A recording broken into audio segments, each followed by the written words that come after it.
protect others from this harm and abuse. Kyra's light shines bright and her memory is forever a blessing. The honourable member for Labrador. Thank you, Mr. Speaker. I invite my colleagues to join me in sending our condolences to the family of the late Edward Moxon Roberts. Edward was an historian, a political leader, a lawyer, and an author. He was a powerful influencer and political statesman in Newfoundland and Labrador and Canada. For 5 decades, he committed himself to outstanding advocacy, research, and legislative policies that changed and shaped communities and led the way for future opportunities.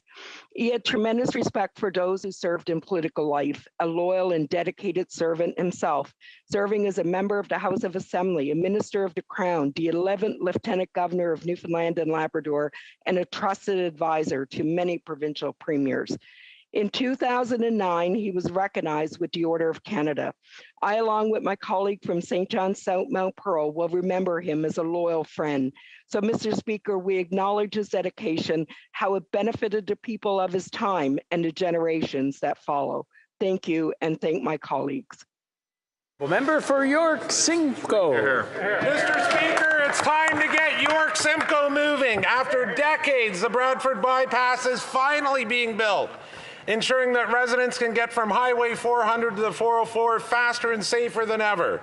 This connecting link will ease gridlock and traffic congestion, bring economic benefit, and ensure that our growing region is ready for the future as new immigrants move into the area. The bypass has support of more than 85% of residents, including the farmers in the Holland Marsh. The soup and salad bowl of Canada, Mr. Speaker, who need safer access to their fields and a better way to ship their produce. The bypass is being built to reduce emissions, combat climate change with minimal impact on the environment and to the Lake Simcoe watershed. Downtown activists are trying to stop the bypass from being built, Mr. Speaker, but they don't know how needed the highway is. York Simcoe is glad the Ontario government is moving ahead with the bypass. Let's get it built. The honourable member for Cloverdale, Langley City. Mr. Speaker, as politicians, we all appreciate those who help us. Today, I'd like to recognize 3 of those individuals who played important roles on my team but are no longer with us. Gunraj Gill came to me in 2014 as a campaign volunteer, still a teenager. When asked what role he wanted to play, he responded, campaign manager. After my election, he came with me to Ottawa and loved the Hill. He tragically passed away in July 2019 at the age of 23. Lynn Whitehouse worked with the Greater Langley Chamber of Commerce for more than 30 years. Lynn was a fierce advocate for good public policy that supported small businesses in our community. After Lynn's retirement, she joined my constituency team. Lynn lost her battle to cancer this past Christmas. Charity Amuzu-May was a volunteer in my campaigns in 2015 and 2019. She played a key role with my constituency religious leaders roundtables and my youth council. Charity lost her battle to cancer this January. Thank you for allowing me this moment to recognize these 3 individuals, all of whom I miss daily. The honourable member for Lakeland. Mr. Speaker, Blue Quills University near St. Paul in Lakeland was a residential school in the 1930s. Now, for 50 years, it's been Canada's first Indigenous-controlled education centre, promotes pride in Indigenous heritage and reclaims traditional knowledge and practices. Blue Quills is owned and governed by Beaver Lake, Cold Lake, Frog Lake, Whitefish Lake, Heart Lake, Kahiwan, and Saddle Lake First Nations. The First Nations Caring Society is promoting Have a Heart Day.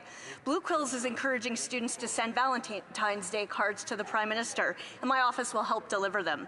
Their message is, Happy Valentine's Day. Please have a heart. First Nations children should not have to fight for services all other Canadians enjoy. Give First Nations children the same chance to grow up safely at home, get a good education, be healthy, and proud of their cultures. I agree with them. Beyond empathy and words, the Prime Minister must take real action to improve the well-being, the opportunities, and the futures for Indigenous children, just like for all Canadian kids. The honourable member for Chilliwack Hope. We now know that before the last election, the Prime Minister made a very purposeful political decision to divide Canadians based on their vaccine status, deliberately tearing at the fabric that unites Canadians in order to hold on to his own privileges and power. The Prime Minister continues to purposely stoke anger and division, hoping that Canadians will turn on each other rather than his incompetent government that continues to fail at every aspect of COVID response. To those who felt the sting of this discrimination from your own government, we acknowledge your suffering, trauma, and loss. We hear you, we see you, and we will continue to speak up for you. It's time to change course. It's time for Canadians to reject the politics of fear and division. It's time to heal the divisions that have been intentionally sown. It's time to unite Canadians, give them back their freedoms, and end the discriminatory vaccine mandates once and for all. L'honorable député de Madawaska-Restigouche. Merci, Monsieur le Président. Cette semaine marque la Semaine canadienne de counseling scolaire et j'aimerais prendre quelques instants pour souligner les contributions importantes de la profession de conseiller et conseillère scolaire, une profession qui est en pleine progression au Canada. The school counseling profession supports the personal, social, academic, and career development and the mental health and well-being of all students in Canada in order to provide them with the opportunity to achieve school and plan for a career. Ces professionnels jouent un rôle déterminant dans le parcours scolaire des étudiants qui font face à certains défis. Ils sont à leur écoute, dis-je, et les encouragent à exprimer leurs émotions et expériences. Those counselors are committed in helping students, in working in partnership with parents and with teachers, in focusing on positive ways to enhance the students' development. Thank you to those counselors for being there for our students. Nous vous remercions d'être à l'écoute de nos jeunes. Merci, Monsieur le Président. The honourable member for Edmonton Strathcona. Last week, Amnesty International released a report titled Israel's Apartheid Against Palestinians, Cruel System of Domination and Crimes Against Humanity. The report, 4 years in the making, contains a number of recommendations to the government of Israel, the United Nations, and states and donors like Canada. The findings in this report are extremely serious. Both Palestinians and Israelis have the right to live in security and safety. This report has made it clear that Palestinians are experiencing neither. Canada must be a stronger advocate to ensure Israel is respecting international law and human rights. Canada can take concrete steps, including suspending arms sales to Israel and banning products from the illegal settlements until the end of the illegal occupation. I ask all my colleagues in the House to read this report. This is a conversation we must have. As parliamentarians, we have the obligation to make ourselves aware of human rights abuses and hold ourselves and our friends to account. Honorable député de Beauport-Limoilou. Monsieur le Président, je désire souligner la semaine des enseignantes et des enseignants. Être enseignant, c'est prendre les enfants là où ils sont et les mener un peu plus loin dans chacune de leur intelligence. Et c'est fait pas seulement lorsque les enfants sont en classe. On peut sortir l'enseignante de l'école, mais certainement pas l'école de l'enseignante, je peux vous le dire. Vous avez une amie enseignante et vous voulez faire une sortie avec, assurez-vous de l'organiser en dehors de sa période de planification, en dehors de celle de suivi des apprentissages, puis surtout, évitez la fin d'étape et sa correction. De combien de livres a besoin un enseignant? Toujours un de plus. Toujours, juste un de plus. Passer devant une librairie sans prendre un livre, c'est du domaine du miracle. Vous avez besoin d'un crayon? Demandez à un enseignant, on en a toujours un à la main, puis on a des réserves.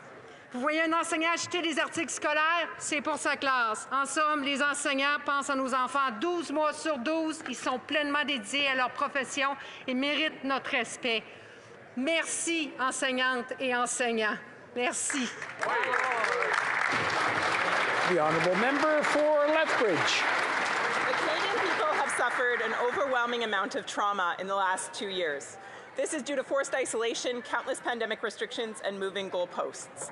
Countries like the UK, Denmark, and Switzerland are returning to normal life, and yet the Prime Minister of Canada won't give a signal of doing the same.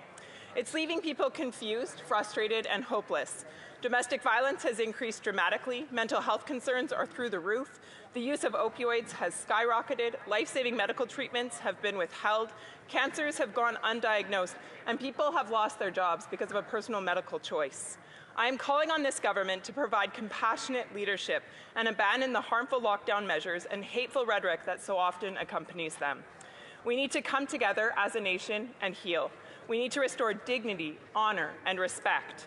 The bulk of the responsibility rests on the Prime Minister's shoulders. Starting today, I'm calling on him to lead with compassion. I'm calling on him to end the vaccine mandates once and for all. The honourable member for Oakville North Burlington. Thank you, Mr. Speaker. Kyra Kagan was going to change the world. I wish I had met Kyra. She was a bright and beautiful 4-year-old whose life was stolen by an angry father who killed himself and Kyra 2 years ago today. Kyra should be playing with her brother and making her mom Jennifer and stepdad Philip laugh and smile. Instead, Jennifer has had to become an advocate for changes to the court system to educate judges on domestic violence and coercive control. I can't begin to imagine the heartbreak that Jennifer faces every day, but I can support her advocacy work to ensure that no other child is killed because our judicial system doesn't recognize that domestic violence and coercive control are real and must be taken into account. I can continue to work with Jennifer to see Kyra's Law, which is part of the member for Dorval-Lachine-LaSalle's Private Members Bill C-233, become a reality in Canada. Thank you, Mr. Speaker.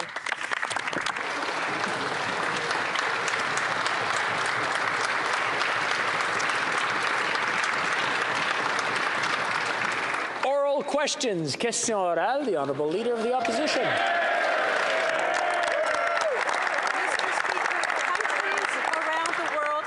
Up. Even countries with lower vaccination rates than Canada. Provinces are beginning to lift restrictions and getting life back to normal. Why? Because they're following the science. Canadians are ready to get their life back. But it seems like the Prime Minister wants to live in a permanent pandemic. Dr. Ham, Dr. Tam, Dr. Henry, Dr. Moore, Dr. Hinshaw, Dr. Shahab all agree it's time to shift out of the restrictions and back to normal life.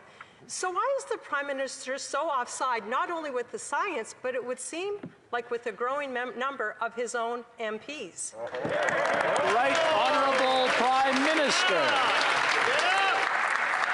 On the contrary, Mr. Speaker, we intend to follow the science and are working closely with Dr. Tam and other public health officials to ensure that we get through this pandemic as best we possibly can. And that has been through vaccinations. The fact that 9 out of 10 Canadians have gotten vaccinated is one of the reasons why we're able to get through this, is why we've been able to prevent our health systems from being completely overrun. Vaccinations are the thing through this. That's why we're continuing to encourage Canadians to get vaccinated. Why, unfortunately, the Conservatives are against vaccination is, quite frankly, beyond me. The Honourable Leader of the Opposition. Well, the science and the evidence is just simply not on the Prime Minister's side. Many of the reasons previously used to keep Canadians under restrictions are vanishing before our eyes. Other countries are opening up. Provinces are opening up. As he just said, 90% of Canadians have the vaccine. The Prime Minister needs to put his ego aside. He needs to do what's right for the country. He needs to end the mandates. He needs to end the restrictions. He needs to listen to his own caucus. Will he do that? The Right Honourable Prime Minister. Canadians have made it through this pandemic better than many other places because Canadians stepped up. They were there for each other. Their government had their backs. We worked closely with provincial and territorial leaders. Every step of the way, we kept focusing on vaccinations, on public health supports, on business supports. It's allowed us through, and Canadians are continuing to get vaccinated. 60,000 Canadians got vaccinated with their first dose just last week. We are continuing to make sure Canadians get vaccinated because this is how we get through this pandemic. The Honourable Leader of the Opposition. Mr. Speaker, we know this Prime Minister has politicized the pandemic. This summer, as BC was burning, Afghanistan was falling, and we were in the 4th wave of a pandemic, the Prime Minister called an unnecessary $600 million election to capitalize on this crisis. According to a senior Liberal MP, a decision was made to wedge, to divide, and to stigmatize. So, a country more divided than ever before, Can the Prime Minister tell Canadians why he would politicize the pandemic, why he would try to stigmatize Canadians, why would he do this to a country that is already suffering and deeply damaged by so many of his policies? Why? Right Honourable Prime Minister. Mr. Speaker, let's talk about last year's election. It was an opportunity for Canadians to weigh in on the path forward for our country, on how to continue to fight this pandemic. And what we saw, unfortunately, from the Conservative Party of Canada was a refusal to step up on vaccination, a refusal to follow science. As they were talking about how we get through this pandemic, they couldn't ensure their own MPs got vaccinated. Mr. Speaker, Canadians spoke loudly and clearly in the last election that science and vaccination was the way through. They gave us in this House a mandate to move forward on that, and we did. The Honourable Leader of the Opposition. The Prime Minister is clearly trying to strategically and very selfishly divide and stigmatize Canadians. Mr. Speaker, we live in a beautiful country, but our country is suffering. Our country is divided. Our country is tired, and they need leadership. So again, I'm going to ask the Prime Minister. His senior Liberal MP said that there is a strategic decision made on that side to stigmatize, and these are not my words, stigmatize, divide, and wedge. This is what the Prime Minister did. Why? The Right Honourable Prime Minister. Mr. Speaker, what Canadians have needed through this pandemic and what this government has provided has been responsible leadership that put the health and safety of Canadians first and foremost. That's exactly what we did. That's exactly what we talked about in the last election campaign. That's exactly what we're going to continue to do in following the science. But you talk about, the member opposite talks about Canadians suffering. Supply chains disrupted, Canadians in their homes worried of walking their streets because they continue to support blockades that are hurting businesses across the country. Will the Conservative leader stand up and condemn those blockades? L'honorable député de Mégantic-L'Érable. Monsieur le Président, hier, j'ai demandé au Premier ministre une question simple. L'actuel député de Louis-Hébert et ex-président du caucus libéral du Québec a clairement exprimé la motivation profonde du gouvernement libéral dans son approche face à la pandémie. Il a dit qu'à l'aube de la dernière élection, je le cite encore, d'une approche positive et rassembleuse, une décision a été prise d'adopter une approche qui divise et qui stigmatise. Le député de Marc-Aurèle Fortin est aussi de cet avis. Est-ce que c'est le premier ministre qui a pris cette décision de diviser et de stigmatiser la population pour son propre intérêt? Le très honorable Premier ministre. Au contraire, Monsieur le Président, dans les dernières élections, nous avions été là pour rassembler les Canadiens autour de mandats de vaccination et on a vu les Canadiens voter en faveur d'un gouvernement qui allait mettre la science d'abord, rejeter les partis conservateurs qui ne pouvaient même pas assurer la vaccination de ses propres députés. Et maintenant, on est dans un moment difficile avec des barricades à nos frontières dans notre ville d'Ottawa et le Parti conservateur n'ose même pas condamner ces blocages, condamner l'impact sur les citoyens à travers le pays qui perdent leur job, qui perdent qui ont de la difficulté à avoir leur nourriture. L'honorable député de Belleuil-Chambly. Merci, Monsieur le Président. On est obligé de revenir sur les enjeux de leadership durant la crise actuelle.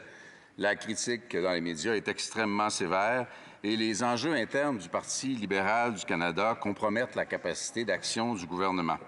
Est-ce que le Premier ministre reconnaît d'une part, qu'il a besoin de mieux communiquer, peut-être avec un peu moins d'orgueil, d'adopter un ton plus conciliant sans pour autant changer l'objectif fondamental, et qu'il n'y a pas que les camionneurs qui sont inquiets de plus en plus. Surtout, est-ce qu'il reconnaît que la levée du siège est urgente et qu'il faut que ce soit fait avant la fin de semaine? Bravo! Honorable Premier ministre.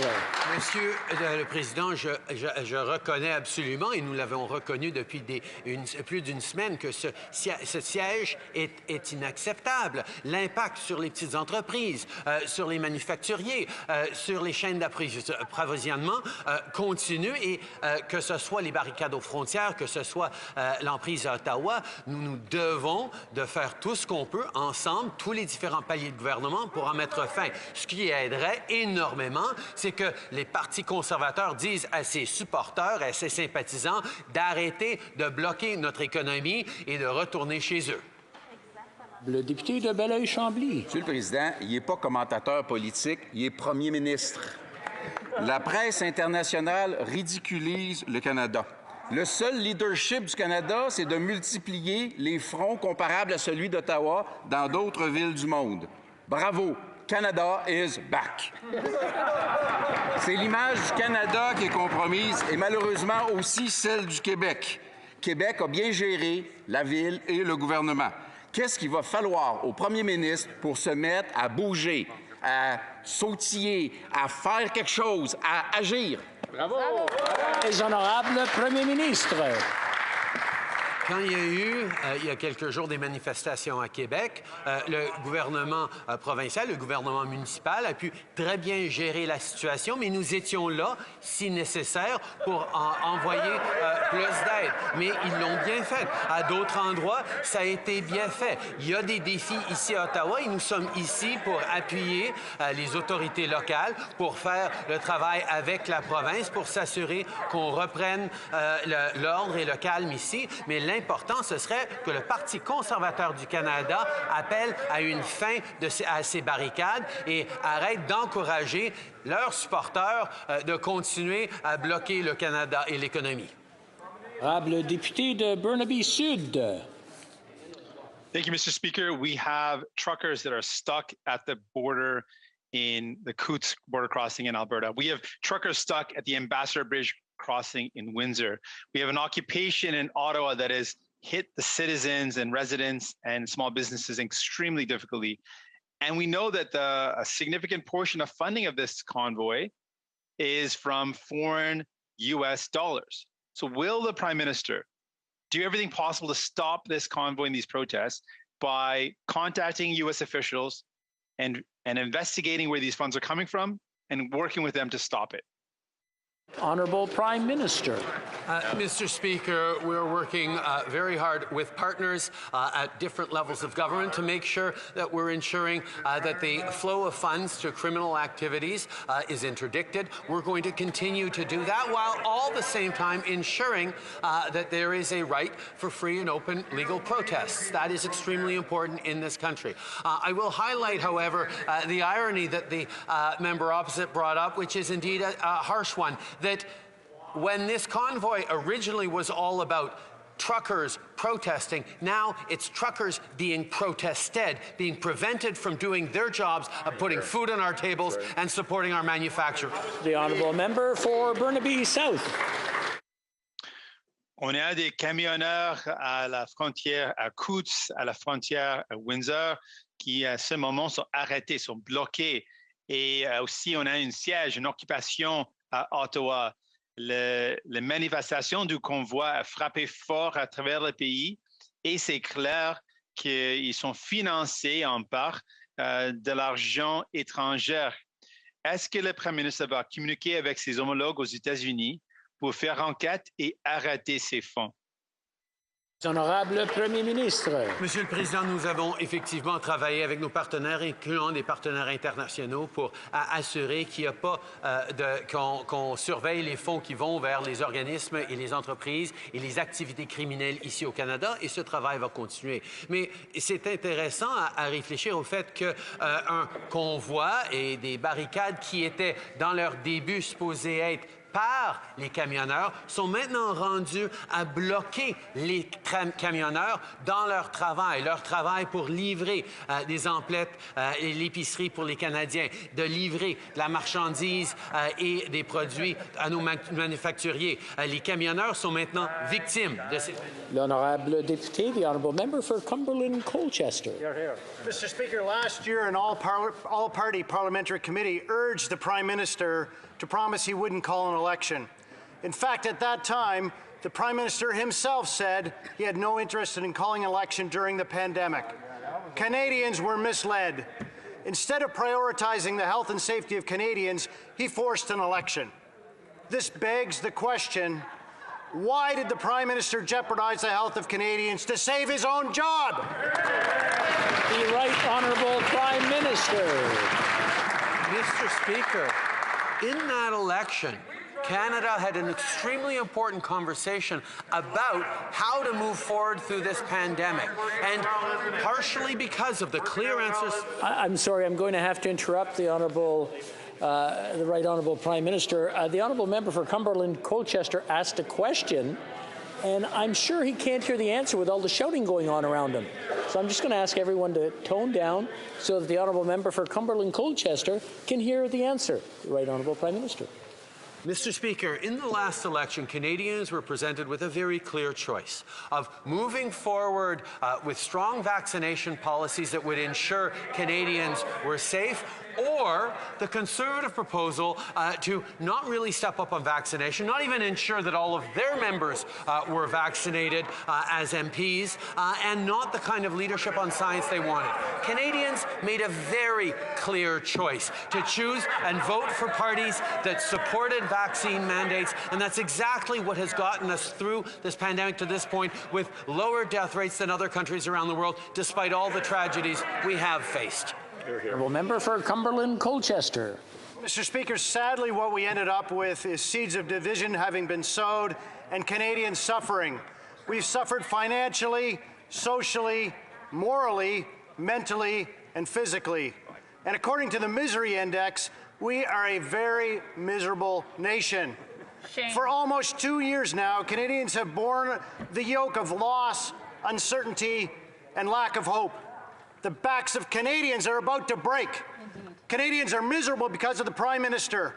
We want to know on what date the mandates will end. The Right Honourable Prime Minister. Mr. Speaker, once again we see the Conservatives are willing to twist the facts to their own partisan ends.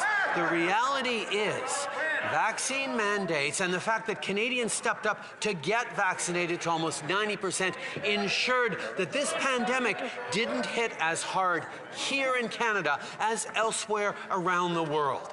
We stayed focused on following the science, on promoting public health rules, and Canadians stepped up in their communities. They stepped up for their frontline health workers. They stepped up for each other, and Canada has never been so strong and together as we are now.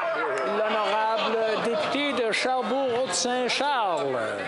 Monsieur le Président, en novembre dernier, ce premier ministre a dit, je cite, « La priorité absolue demeure d'assurer la sécurité des Canadiens et de suivre la science. » Aujourd'hui, on comprend qu'il n'a pas basé ses décisions sur la science. Pas un, mais deux de ses députés ont témoigné que la réponse du premier ministre à la pandémie était de politiser pour diviser les Canadiens. Plus d'une douzaine de pays développés ont déjà commencé à supprimer les restrictions sanitaires, mais ce premier ministre tient à contrôler la population. Le premier ministre peut-il dire à cette Chambre à quelle date il va supprimer les restrictions fédérales de la COVID-19? Honorable Premier ministre. Depuis les débuts de cette pandémie, c'est sûr, nous voulons tous, les Canadiens veulent tous savoir à quelle date ça va être fini, quand est-ce qu'on va pouvoir revenir à ce qu'on faisait avant. Et à chaque étape, on a dû ajuster les mesures, on a dû amener des propositions et des programmes qui aident les Canadiens dans le moment où on est. On voit qu'avec la baisse d'Omicron, on va pouvoir changer les choses. Les choses commencent déjà à changer à travers le pays, mais nous allons être guidés par la science, par les données, par la protection pour les Canadiens à chaque étape, comme nous l'avions été depuis le début. Le député de Charbot-Haute-Saint-Charles. Monsieur le Président, ce qui était clair, ce qu'on a appris hier, c'est que sous prétexte de combattre la pandémie, le premier ministre a volontairement joué avec la santé mentale des Canadiens. Il a manipulé la population pour obtenir des votes aux dernières élections. Il a réduit au minimum les activités des parlementaires pour les empêcher de scruter les décisions de son cabinet. Il a stigmatisé tout Canadien qui avait des opinions diverses que la sienne. Sa stratégie était de diviser les Canadiens. Est-ce que le premier ministre peut enfin admettre qu'il a utilisé la pandémie à des fins électorales pour sauver sa job? Honorable Premier ministre. Monsieur le Président, À chaque étape, nous avons mis la santé, la sécurité des Canadiens à l'avant-plan et c'est exactement ce que nous avons fait en suivant la science. Mais la réalité, c'est que le Parti conservateur continue à jouer des jeux partisans en appuyant ces barricades, en appuyant leurs supporters qui sont en train de bloquer nos chaînes d'approvisionnement, de bloquer la ville d'Ottawa. Ils refusent de condamner ces manifestations illégales. Ils les appuient, leur donnent du café. Monsieur le Président, quand est-ce qu'ils vont faire preuve de leadership responsable? The honourable member for Haliburton, Kawartha Lakes, Brock. Mr. Speaker, 2 Liberal MPs have said that the Prime Minister purposely politicized the pandemic. That means for crass political gain, in order to save his own job, the Prime Minister deliberately divided Canadians. We have federal mandates still in effect, stifling industries like travel and tourism, while countries around the world with the same information are finding ways to live with this virus. Speaker, on what date this month will all federal mandates be lifted? Right Honourable Prime Minister. Mr. Speaker, policy in this country is set by a government that listens to science, that follows data, that doesn't listen to people blockading our streets and blockading our borders. That is not the way to make public policy in this country. It's not the way to bring Canadians together. We're going to stay focused on keeping people alive and safe and healthy and indeed prosperous. But the fact that the Conservative Party continues to refuse to condemn the blockades that are hurting our supply chains, driving up prices, limiting our manufacturers from being able to bring in their parts across the country is a shame on them. The honourable member for Haliburton, Kawartha Lakes, Rock. Speaker, Saskatchewan and Alberta have announced an end to restrictions. Canada's chief public health advisories calling for normalcy. 2 Liberal MPs have called out their own for divisiveness. Canadians have done everything asked of them for the last 2 years. And while many other countries are offering a plan of hope, the Liberals continue to stifle industries like travel and tourism for little benefit. It seems the Prime Minister has got a little too comfortable with using the force of government rather than trusting Canadians. So, Speaker, on what day this month will all travel advisories be lifted? Right Honourable Prime Minister.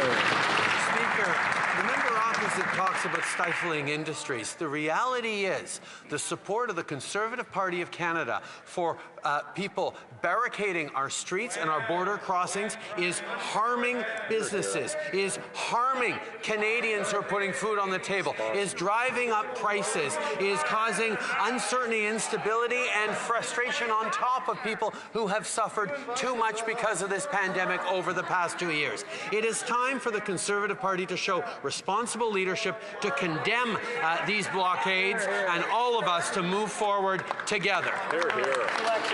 L'honorable député de Jonquière.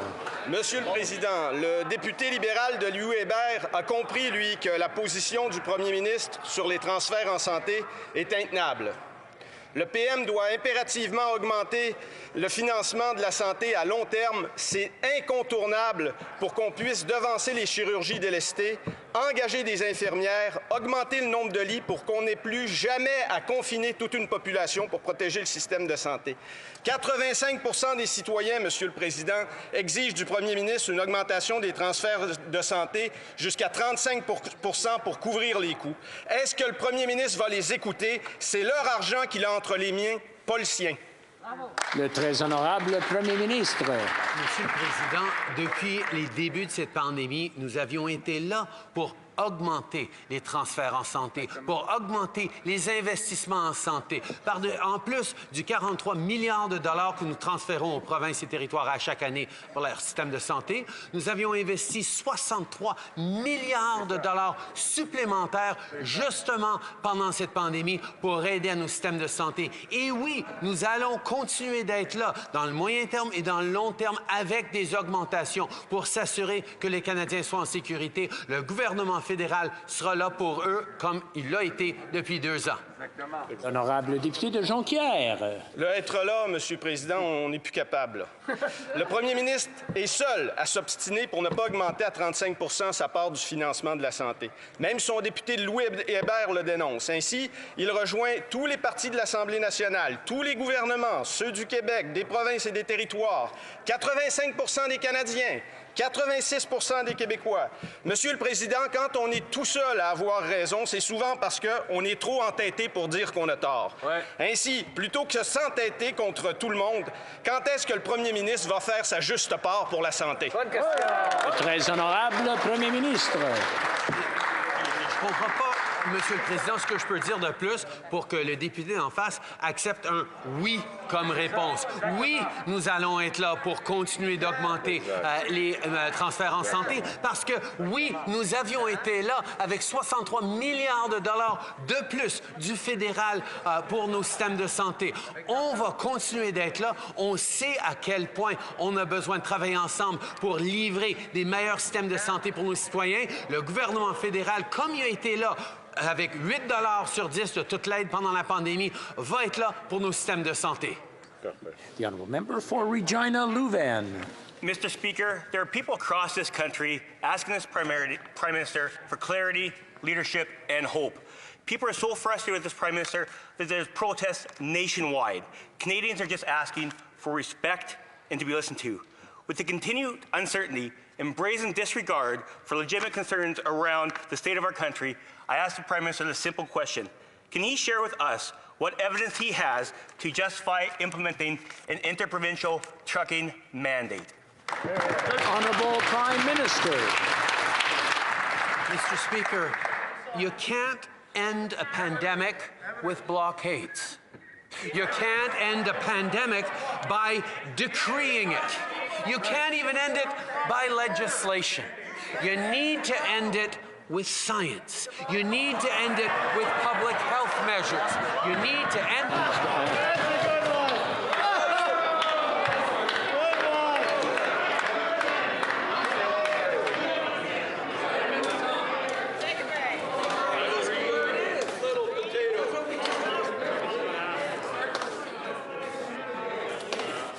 I just want to point out that when the honourable member for Regina Louvain asked his question, it was dead silence. I believe he deserves the same respect when he's getting his answer. The Right Honourable Prime Minister, please proceed. Mr. Speaker, you cannot stop a pandemic with blockades. You cannot end a pandemic by decree. You can't end a pandemic by legislation. You need to end a pandemic by relying on science, by public health measures, and by vaccinations. That's exactly what we have focused on through these past 2 years. And even as Canadians are tired and impatient for it to end, we are going to continue to be there for them, to support them through it, and to make sure we do everything necessary to end this pandemic. The honourable member for Regina Louvain. Mr. Speaker, the Prime Minister just demonstrated why Canadians are so frustrated. He doesn't listen. I asked him to show me some evidence in science around interprovincial trucking mandates, and he totally ignored that question. So my question to him would be, maybe a redo, because he maybe will get it right the second time. How high do grocery prices have to go? How empty do grocery stores have to be for him not to implement an interprovincial trucking vaccine mandate? The Right Honourable Prime Minister. Mr. Speaker, first of all, the member opposite is criticized something that we haven't even done.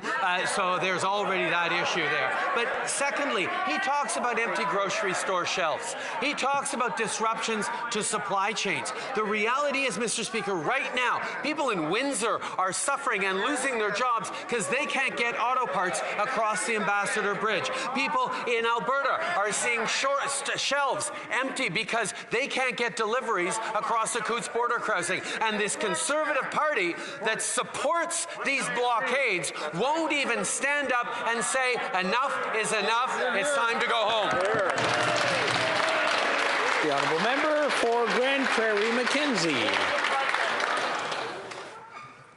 Well, thank you, Mr. Speaker. Ireland, Sweden, Norway, Israel, Czech Republic, the UK, Spain, and Denmark are all removing restrictions, including vaccine mandates, even though they have a lower vaccine rate than we do here in Canada. Saskatchewan and Alberta provincial governments have also announced plans to remove their restrictions. When will the Prime Minister follow our international allies, follow the science, follow the expert advice, follow the premiers, and give Canadians a plan as to when he will remove the federal travel restrictions here in Canada? Right, Honourable Prime Minister. Mr. Speaker, throughout the pandemic, different jurisdictions have handled things differently every step of the way, whether it's jurisdictions across the country that we've been there to support, or different countries that have had much worse outcomes in some cases, many more restrictions in other cases. The reality is we will continue to do what is right for Canadians to keep people safe as we get through this pandemic. And yes, I understand how frustrated Canadians are, how much we need to see an end to this pandemic, but we can't do it by decree. We can only do it by continuing to trust science and getting people vaccinated. The Honourable Member for Grand Prairie Mackenzie. Well, Mr. Speaker, that's the problem. There he goes again, refusing to answer the question. It seems he'd rather wedge, divide, and stigmatize fellow Canadians. The problem is that Canadians are better than that. They're sick and tired of his divisive games. They have done their part, and they deserve to know when Canada will follow our international allies and end our restrictions. On what date will the restrictions end? The Right Honourable Prime Minister. Yes, Mr. Speaker, Canadians have done their part. They've continued to step up and get vaccinated to a higher percentage, mind you, than the Conservative caucus has. They've continued to follow public health advice. They've continued to be there for each other, to lean on each other. And now we see the Conservative Party continuing to egg on its supporters to shut down border crossings, to encourage its supporters to blockade downtown Ottawa because they're upset they lost an election. Mr. Speaker, we're going to continue to focus on supporting Canadians, on keeping people safe, and on vaccination. The Honourable Member for Burnaby South. Mr. Speaker, Canadians have done their part. They've gotten vaccinated. They've followed public health measures. And now they want a plan that'll get us past this pandemic. That plan is going to, of course, mean we've got to work with our public health officials. And it also means we have to make sure that our healthcare system is never pushed to the brink of collapse again. So will the Prime Minister put forward a plan that will chart the course for us to get past this pandemic that includes properly funding our healthcare system so it's there for our loved ones when they need it most? The Right Honourable Prime Minister. Mr. Speaker, we know that our healthcare systems have been stressed during these past 2 years, and that's why, as a federal government, we have continually stepped up. Every year, the federal government sends about $42–43 billion to the provinces for supporting their healthcare systems. Over the past 2 years, on top of those regular transfers, we have invested about $63 billion in healthcare, whether everything from vaccines to transfers to provinces to other measures to keep Canadians safe. And yes, we will be there to increase healthcare transfers to ensure that we have a stronger medical system into the future. The Honourable Member for Burnaby South. Les Canadiens sont vaccinés. Ils ont suivi les conseils des experts de santé publique. Et maintenant, ils ont besoin d'un plan pour comment on va sortir de la pandémie. Et ce plan va suivre les conseils de santé publique. Et ce plan doit aussi reconnaître que nos soins de santé, notre système de santé était en péril plusieurs fois pendant cette pandémie. Donc, le Premier ministre s'engagera-t-il à investir dans notre soin de santé pour s'assurer qu'il est là pour nos proches quand ils en ont besoin? Premier ministre. Oui, Monsieur le Président, nous allons être là pour investir encore plus dans nos systèmes de santé. Pendant les 2 dernières années, nous avons investi un 63 milliards de dollars supplémentaires dans nos systèmes de santé, dans les mesures de santé pour s'assurer que les Canadiens puissent passer à travers de cette pandémie. Et nous sommes en discussion avec les provinces, justement. Nous allons continuer ces discussions parce que nous savons que, oui, ça va prendre plus d'investissement pour avoir de meilleurs résultats dans notre système de santé, pour assurer plus de résilience dans nos systèmes de santé. Nous allons être là comme partenaires aux provinces et territoires. The honourable member for Mississauga-Malton. Mr. Speaker, whether it be $10 a day for childcare or historic investments in affordable housing, our government is committed to making life more affordable for Canadian families. We know that traditionally speaking, Canadians have paid some of the highest cell phone bills in the world. Could the Prime Minister please update this House on actions being taken to make cell phone plans more affordable? The Right Honourable Prime Minister. Mr. Speaker, I'd like to begin by thanking the member for Mississauga-Malton for his important question. We promised Canadian families that we would reduce the cost of their cell phone bills. Today, I'm happy to announce that we have met our 25% price reduction target. In fact, we've done so 3 months ahead of schedule. This is wonderful news, but we know that there is still more work to be done. We will continue to push to improve cell coverage and to make life more affordable for all Canadians. The honourable member for Calgary-Midnapore. The Finance Minister continues to try to convince Canadians that all is well with the economy. But what she doesn't seem to understand is that the majority of Canadians just don't see it that way. What they do see is that their family can't afford the same groceries that they used to, and that they will try and squeak in just one more trip back and forth to pick up the kids from school before having to buy another tank of gas. Canadians are facing a cost of living crisis. When will the Finance Minister take this inflation crisis seriously and provide solutions? The Right Honourable Prime Minister. You know what's driving up the cost of living this week? The cost of groceries, the cost of parts for manufacturers? The blockades that the Conservative Party continues to support at the Coots border crossing, at the Ambassador Bridge in Windsor, and even in downtown Ottawa. Canadians have struggled for 2 years because of this pandemic in so many different ways and have stepped up and made sacrifices, and we've been there to have their backs.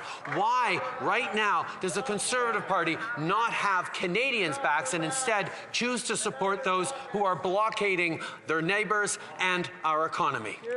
The honourable member for New Brunswick Southwest. Mr. Speaker, it's been 6 years and these Liberals have failed to make life better for Canadians. They've delivered the largest cost and price increases we've seen in Canada in 30 years. Plus, Ottawa's anti-Canadian energy policies have only added to the pain in the Canadian economy. The rising price of energy sets the prices for virtually everything else in the Canadian economy. Why is the Prime Minister making victims of seniors, working families, and small businesses? Right Honourable Prime Minister. Mr. Speaker, small businesses in downtown Ottawa are struggling for the past 2 weeks because Conservatives are supporting the people who are blockading them. Businesses in Windsor are suffering because goods can't get across the Ambassador Bridge because Conservative Party supporters are being encouraged to continue their blockades. In Alberta, groceries are getting more expensive because the Coots border crossing is blocked and the Conservative Party will not condemn or ask those protesters to go home. Le député de Lévis-Lobinière. Monsieur le Président, du jamais vu au Québec l'essence ordinaire qui dépasse le 1,60 $ le litre. Toute une inflation qui aura des répercussions sur tout ce qui est transporté partout au Canada. Pendant ce temps, le premier ministre semble dépourvu par les temps qui courent. Monsieur le Président, quand le premier ministre et que le premier ministre va-t-il faire pour aider les familles à faible revenu devant cette hausse sans précédent de tout ce qu'elles mangent et qu'elles utilisent dans la vie de tous les jours? Honorable Premier ministre. Monsieur le Président, la crise d'inflation mondiale qu'on est en train de vivre est due à la COVID-19. Les dérangements à notre chaîne d'approvisionnement sont dus à la COVID-19 et en partie à cause des barricades qui sont appuyées par les conservateurs. Nous allons continuer de lutter contre la COVID-19 en utilisant la vaccination, en utilisant les mesures de santé publique pour s'assurer que les Canadiennes puissent revenir bientôt à ce qu'ils aiment faire le plus, se rassembler, être les uns avec les autres. C'est ce que nous visons, c'est ce que nous travaillons très fort pour arriver. Member for Kootenay, Columbia. Mr. Speaker, gasoline is up 34%, housing is up almost 27%, sugar is up 20%, and Canadian bacon is up 17%. Inflation has increased 2 times faster than the wages of those working in my riding of Kootenay, Columbia. Families in Canada are being stretched too far. When will the Prime Minister get off his MacBook at his cottage and fix skyrocketing home prices, supply chain shortages, and the cost of living crisis? The Right Honourable Prime Minister. Mr. Speaker, we recognize that we are in a global inflation crisis right now because of COVID-19, and the best way to get through that is to end this COVID-19 pandemic. Unfortunately, you can't end it with legislation. You can't end it with barricades. You need to end it with science, and that means vaccination. So if the Conservative Party is truly concerned about our supply chains, about the cost of living for Canadians, they should tell their supporters in Coots and in Windsor to stand down those barricades and let the goods flow to Canadians.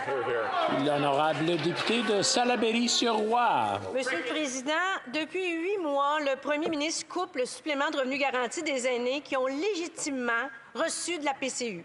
On parle d'aînés moins nantis qui travaillent à temps partiel pour payer le loyer, l'épicerie, leurs médicaments. Après des mois, le Premier ministre a réalisé que c'était inacceptable et il va les indemniser. Mais la compensation arrivera seulement en mai et il continue de couper les prestations chaque mois jusqu'en juin.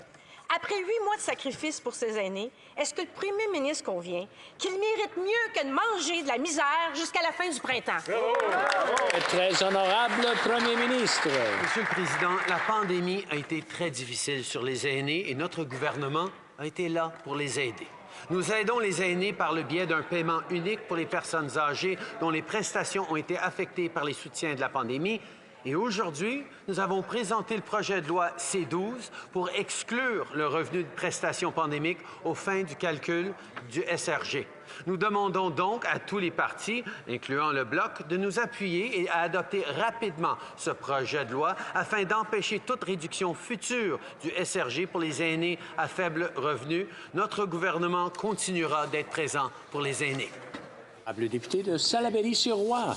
Monsieur le Président, parmi les aînés victimes des coupes du supplément de revenu garanti, il y a des gens qui ne mangent pas leur faim, qui vendent leurs biens, qui perdent même le logement. Ces gens-là ne peuvent pas attendre jusqu'à la fin du printemps que la machine fédérale dégèle. Le Premier ministre a prouvé avec la PCU qu'il est capable d'envoyer des chèques rapidement quand il veut.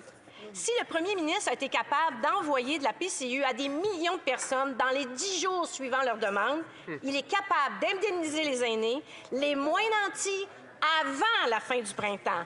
Qu'est-ce qui l'empêche d'agir? Très honorable Premier ministre. Monsieur le Président, nous avions été là pour les Canadiens pendant 2 ans avec des appuis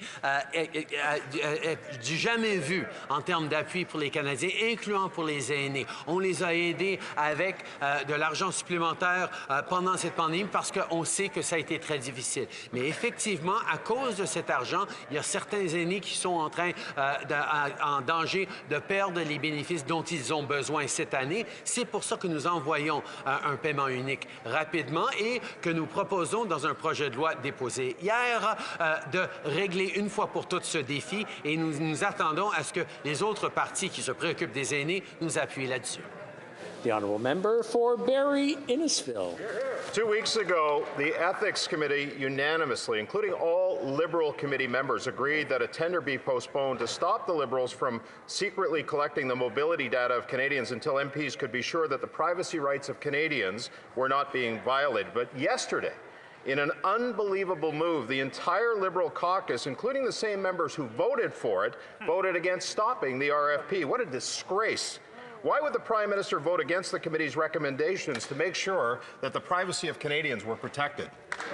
Right Honourable Prime Minister. Mr. Speaker, unlike the Conservative Party, we believe data, science, and evidence need to inform our response to COVID-19. It is crucial to inform policy and decision-making. The Public Health Agency of Canada has used de-identified data without personal identifiers to inform the government's response to the pandemic. We've also publicly provided the data to Canadians to keep them informed. We remain focused on Canadians' health and safety and continuing to uphold the privacy standards they rightfully expect. Member for Barrie Innisfil. Why was this vote so important yesterday, Mr. Speaker? It's because the Liberals, with their no vote, have signaled that they'll continue collecting this data without the consent of Canadians.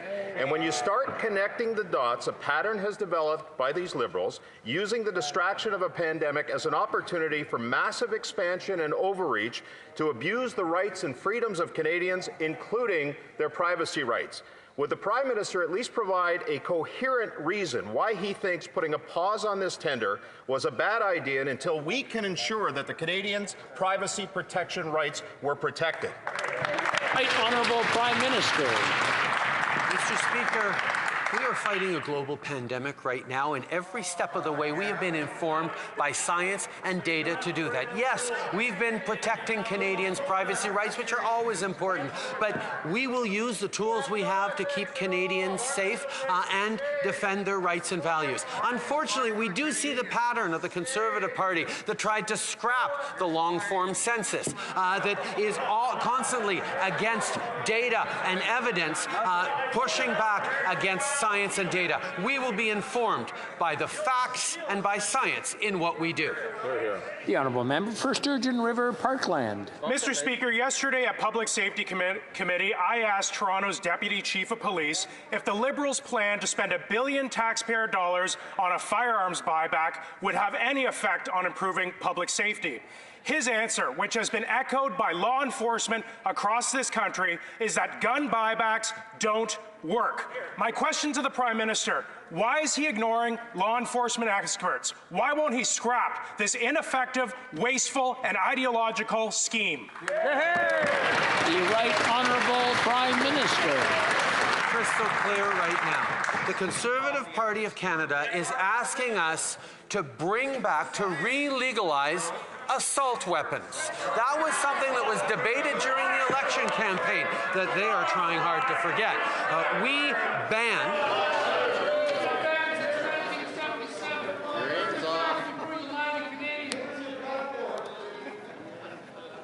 I want to remind order. I want to remind the honourable members to watch their language. Okay, I'm going to have to ask the honourable. I'm going to have to ask the honourable member to stand and apologize or withdraw. Mr. Speaker, I will say. I'm not asking for a long diatribe. I'm asking for an apology. I won't give you one. I apologize for saying that he lied. But in 1977, the term. No, it's over. That's it. No, please sit down. Apologize. That's all we need. The Right Honourable Prime Minister, please continue, and let's give the Honourable Member for Sturgeon River Parkland the opportunity to hear his answer. The Right Honourable Prime Minister. Mr. Speaker, last year we banned 1,500 different models of assault-style weapons in this country. The Conservative government, the Conservative Party, is proposing to reverse that ban. They don't think it'll keep Canadians safe. Well, we had an election including on that, Mr. Speaker, and they were soundly rejected in that argument. Canadians want to see their communities safer. That's why we are for strengthening gun control, and they, unfortunately and inexplicably, are for weakening it. The Honourable Member for Malpeque. Thank you, Mr. Speaker. The interruption of trade resulting from a localized outbreak of potato wart has significantly impacted the economy of PEI and many of my constituents. From small multi-generational family farms to large producers, packers, processors and shippers, Nearly every islander has been affected by this issue. I know our government has been working diligently on this file, and yesterday was a huge step forward. Can the Prime Minister update the House on how the government is progressing toward resumption of exports of the best darn potatoes in the world? The Right Honourable Prime Minister. Mr. Speaker, I'd like to thank my colleague from Alpec for his question, his hard work, and his continued advocacy for islanders. Restoring market access for PEI fresh potatoes to the U.S. and supporting PEI farmers continues to be a top priority for our government.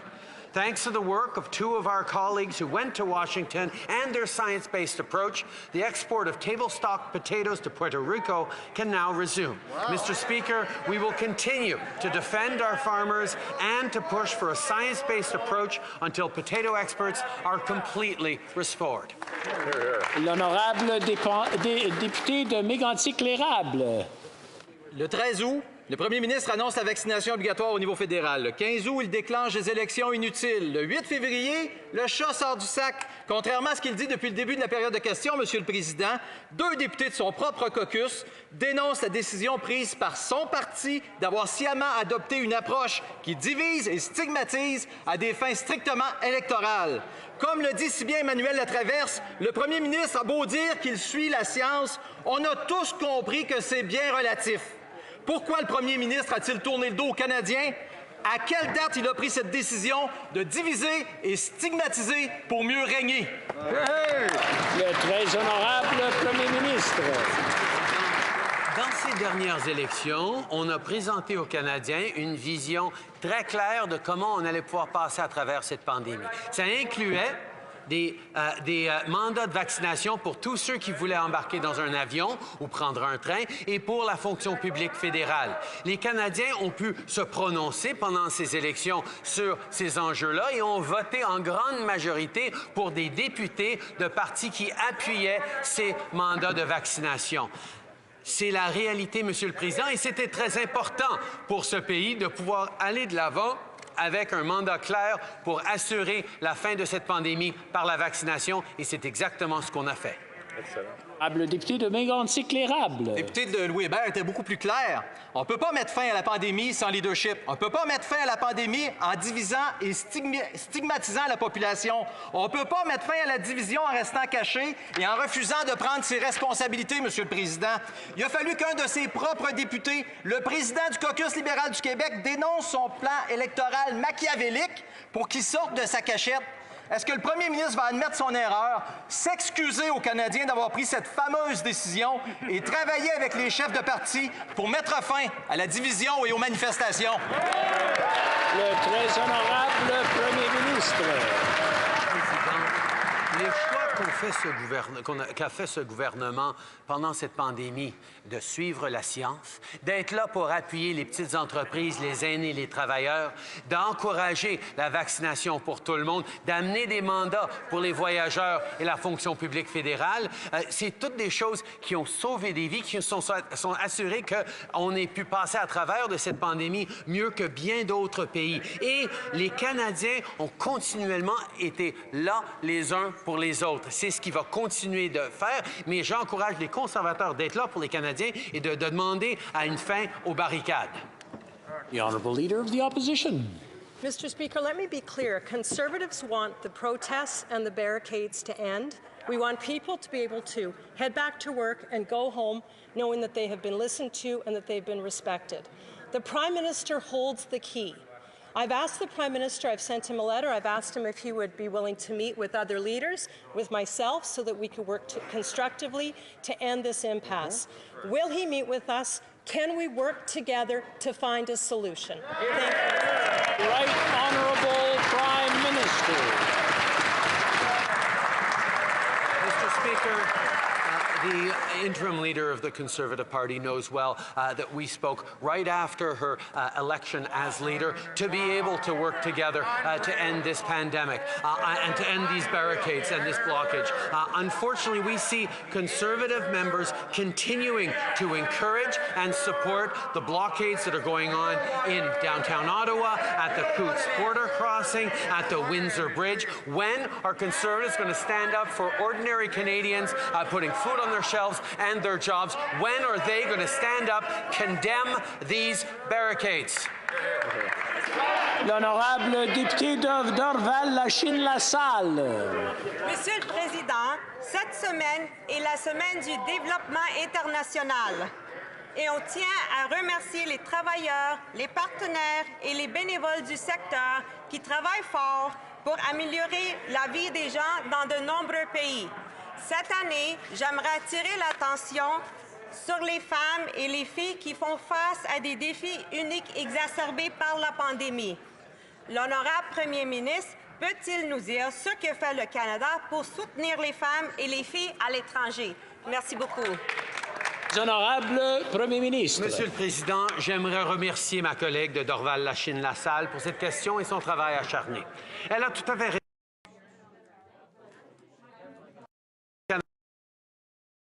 Pour être à l'avant-garde de cet effort mondial.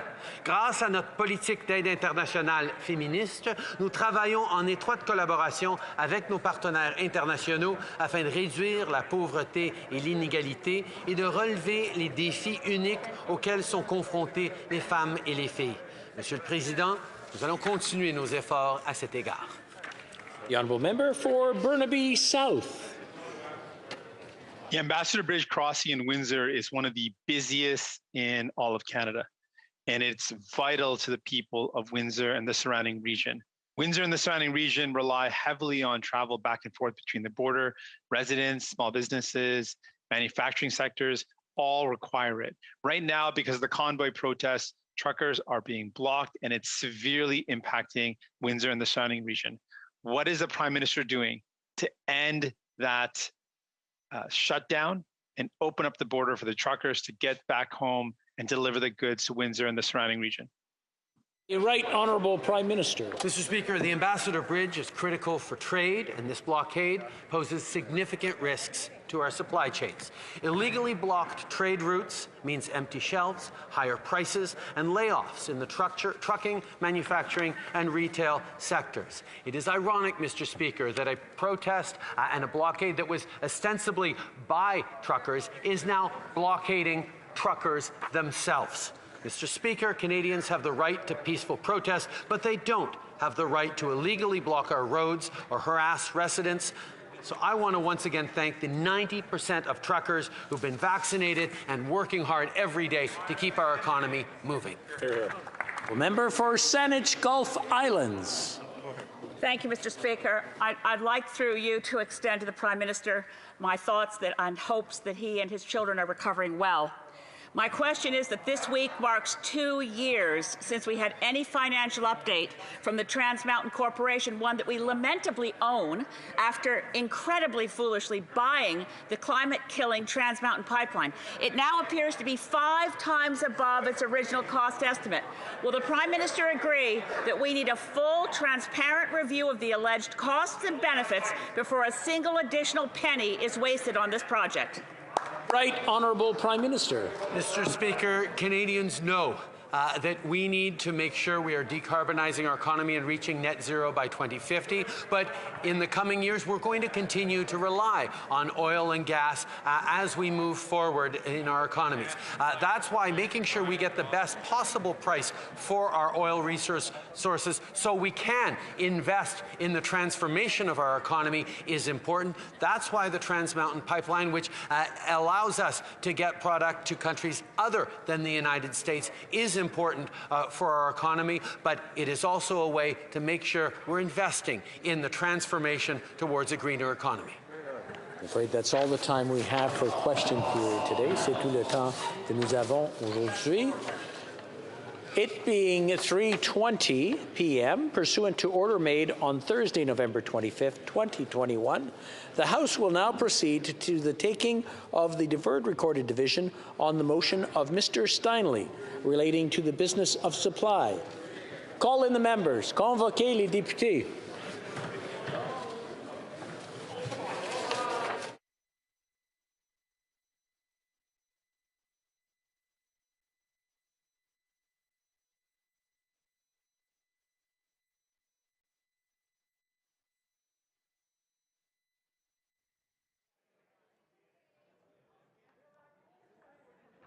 Can I have order? I just want to compliment our technical team. The last couple of days, you can tell there was a little bit of choppiness. They found what the problem was, wanted to make sure everything was secure. I just want to compliment them on the work they did. So this is for our techies in the background, making sure that everything runs smoothly.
The question is the following one.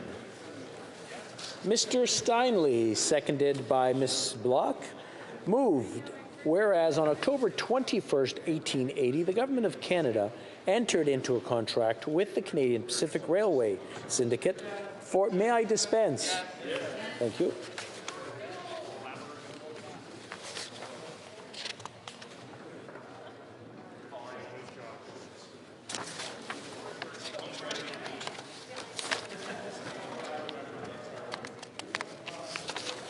Okay, we're going to need. La période de 10 minutes pour les députés votant par voie électronique a été activée et la Chambre procédera maintenant au vote des députés qui participent en personne. All those in favor of the motion will please rise. Ms. Bergen. Monsieur Paulus. Mr. Nader. Mr. Scheer. Mr. Barlow. Mr. Chong. Mr. Moore. Mr. Brassard. Monsieur Berthold. Mr. Fast. Mr. Albus. Mr. Hoback. Ms. Dancho. Mr. Macaulay Edmonton West. Mr. Schmale. Mr. Vidal. Mr. Stewart. Mr. Tucker. Mr. Jennis. Mr. Baldinelli. Mr. Lake. Mr. Lloyd. Mr. Lawrence.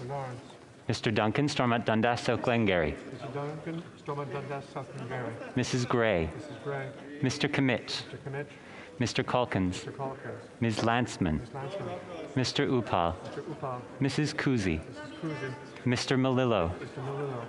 Mr. Aitchison. Mr. Lobb. Mr. Zimmer. Mr. Perkins. Mr. Reid.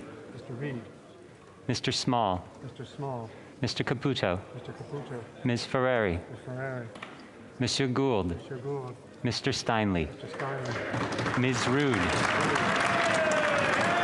Mr. Ellis. Mrs. Goodridge. Mrs. Kramp-Nyman. Mr. Halan. Mr. Bazan. Mr. Richards. Mr. Dreesen. Mrs. Block. Mr. Seaback. Mr. Williamson. Mr. McGuire. Mr. Abu Tayyif. Mr. Arnold. Monsieur Deltel. Monsieur Godin. Monsieur Reyes. Mr. Cooper. Mr. Kelly. Mr. Kitchen. Mrs. Stubbs. Mr. Leipert. Mr. Shields. Mrs. Thomas. Mr. Viersen. Mr. Waugh. Mr. Weber. Mr. Barrett. Mr. Davidson. Monsieur Lehoux. Mr. Bragdon. Mr. Dalton. Mr. Dowdle. Mr. Epp. Mr. Cram. Mr. Couric. Mr. Lewis Essex. Monsieur d'Entremont. Mr. Mazer. Mr. McLean. Mr. Morantz. Mr. Morrison. Mr. Patzer. Mr. Redicott. Mr. Shipley. Mr. Soroka. Mr. Van Popta. Mr. Ruff. Mr. Brock. Mr. Muse. Mrs. Roberts. Mr. Tolmie. Mr. Williams. Mr. Poilievre. Mr. Julian.